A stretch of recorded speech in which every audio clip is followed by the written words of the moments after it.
নিৰ্বাচনী প্ৰচাৰ চলি আছে কেনেকুৱা দেখিছে? আমাৰ জালুকবাৰী সমষ্টিটো এটা উৎসৱ, নিৰ্বাচন বুলি ক'ব নোৱাৰে। প্ৰত্যেক 5 বছৰ মূৰে মূৰে এনেকুৱা এটা উৎসৱ আহে। এইবাৰ পঞ্চায়ত ইলেকশ্যন আহিছে, 7 তাৰিখে আমাৰ দ্বিতীয়লানি যি পঞ্চায়ত নিৰ্বাচন হ'ব, তাত উখল মাখল এটা পৰিৱেশ, চাৰিওফালে যাবই নোৱাৰি। বেজেৰা ফালেতো আনকণ্টেষ্ট প্ৰায় 11টামান AP মেম্বাৰ আনকণ্টেষ্ট হৈছে, 2জন JPC আনকণ্টেষ্ট হৈছে। শুৱালকুছিত একো নায়েই, চাৰিওফালে আমাৰ যিজন AP মেম্বাৰ আছে, AP মেম্বাৰ দুজনেও জিকিব, আমাৰ JPC যিজন আছে তেওঁ বিপুল ভোটত জিকিব।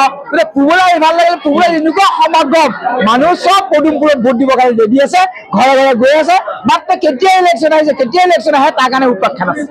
আনন্দ উৎসৱৰ মাজত কাশ্মীৰত যি ঘটনা ঘটিলে, একচুৱেলি আমি দুখিত, আমি প্ৰত্যেকজন ভাৰতীয় দুখিত, প্ৰত্যেকজন হিন্দুৱে দুখিত যে এনেকে বৰ এটা কাৰ্য পাকিস্তানী কৰিব নাপায়। এটা আমাৰ ভাৰতবৰ্ষ, আমাৰ হিন্দু মূলৰ প্ৰত্যেকজন ব্যক্তিকে পৰিয়ালবিলাক নিঃসিংহভাৱে হত্যা কৰাৰ কাৰণে আমি গৰিহণা দিছোঁ, আমি তীব্ৰ গৰিহণা দিছোঁ। আমি ভাৰত চৰকাৰক অনুৰোধ কৰিছোঁ যাতে উচিত শাস্তি পায় আৰু এটা বিহিত ব্যৱস্থা লৈ পেলাই ল'ব পাৰে, আৰু এনেকুৱা যে নৰকীয় কাণ্ড আৰু যে ভাৰতবৰ্ষত নহয় তাৰ কাৰণে অনুৰোধ।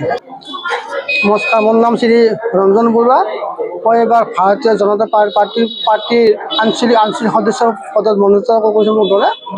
গতিকে আপোনাৰ মানে ভাৰতীয় জনতা পাৰ্টি পদুমপুৰ ছবিত পূবৰ পৰা 9 নং আঞ্চলিক সদস্য মই। কি ক'ব আপুনি ৰাইজক, কি ক'ব?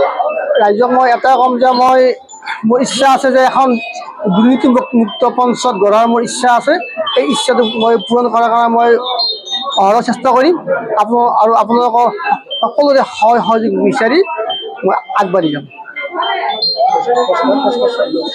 আৰু স্যাৰ, আমাৰ জননেতা ডক্টৰ হিমন্ত বিশ্ব শৰ্মা ডাঙৰীয়াই কেনেকৈ অসমৰ ইমূৰৰ পৰা সিমূৰ নিজৰ ঘৰ সংসাৰ এৰো কিমান কষ্ট, অসম উন্নয়ন কৰাত কিমান কষ্ট কৰি আছে।